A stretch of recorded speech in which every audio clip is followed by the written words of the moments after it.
Rien ne s'oppose à Midi spécial futur continue avec celle qui prouve que les robots ont encore des progrès à faire pour nous remplacer, car on voit mal quel robot serait suffisamment balèze pour ouvrir Télépoche et choisir un programme à conseiller.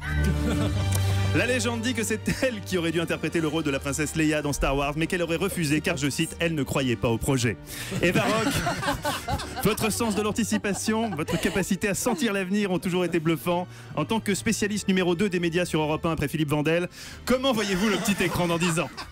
Alors, je vais vous étonner, mais j'ai eu la chance d'assister à une démonstration assez étonnante. Étonne-moi. Et qui devrait arriver assez vite, c'est l'utilisation de nos fenêtres comme des écrans. En fait, nos fenêtres sont des vitres connectées, tactiles, qui deviennent donc des supports sur lesquels on a évidemment accès à Internet et sur lesquels on peut consommer donc nos programmes télé préférés. Tu es arrivé à Jean, là ? Donc, oui, je suis arrivée à Jean. Je peux vous dire, je l'ai testé il y a déjà quelques mois et ça va arriver dans un futur plus proche que ce qu'on a évoqué jusqu'à présent. C'est absolument bluffant et franchement, ça vous permet surtout de jeter votre télé, votre vieille télé et grosses télé qui envahissent les salons. Mais si vous n'optez pas pour la fenêtre connectée, vous aurez droit aux écrans XXL. Alors c'est ultra fin, surtout ils sont transparents, histoire de se fondre dans le décor de votre appartement.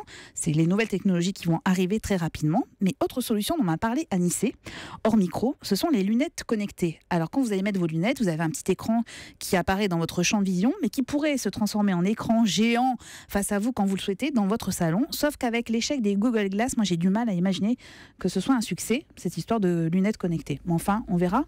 Dans un futur, peut-être un avis documenté sur la question. Tant que c'est utile, les gens achètent. Quand ça ne sert à rien, voilà. Et regardez la télévision, les gens, je pense qu'il y a encore beaucoup de gens. On a beaucoup parlé d'Internet. Internet, la télévision reste quand même le média numéro 1 aujourd'hui. Il y a pas... Alors en revanche, j'ai hâte de découvrir la première télévision holographique. C'est Samsung qui travaille sur ce dossier et espère avoir sorti cette innovation en 2021.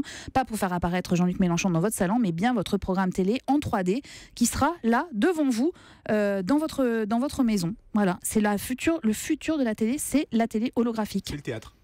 C'est le théâtre. Mais oui, c'est ça, exactement. On a hâte de voir tout ça. Merci beaucoup Eva, merci à tous. Europe 1.